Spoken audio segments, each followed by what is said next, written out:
Синдикалците на нозе, минималецот на хартија во пракса, 95% од вработените кои ги застапува УПОС не добиле 18.000 денари, иако е гарантирана со закон. Од УПОС велат дека досега воопшто не биле поканети на преговори во влада. Бараат линеарно покачување на платите. Веќе за четврток и петок најавија дека влегуваат во штрајк од по 2 часа.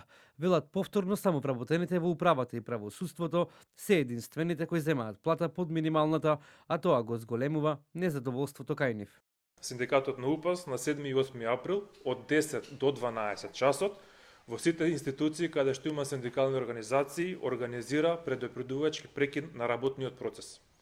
Се надевавме дека владата и надлежните ќе имаат барем малку сенс и ќе направат напори овој период да разговараме и да најдеме начин за решавање на нашите барања, но изгледа дека владата не е заинтересирана за преговори со нас, иако тоа го вети.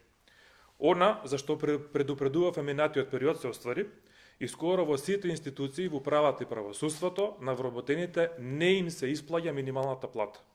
До сега над 95% од институциите продолжуваат со исплата на плата под минимална плата. Останатите 5% дел не знаат што да прават, па не ни ја спремаат платата, а оние што се потрудиле да исплатат минимална плата, направиле катастрофални грешки во исплатата на истата.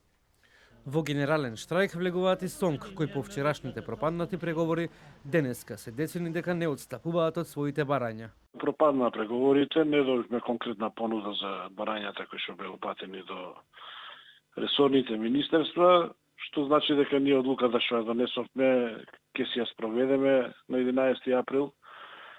Се разбира доколку до тогаш, односно сега не би очекувал на 10 април да понудат нешто, па ние да ја повлечеме одлуката, затоа што тоа е и процедура на крајот на криштата.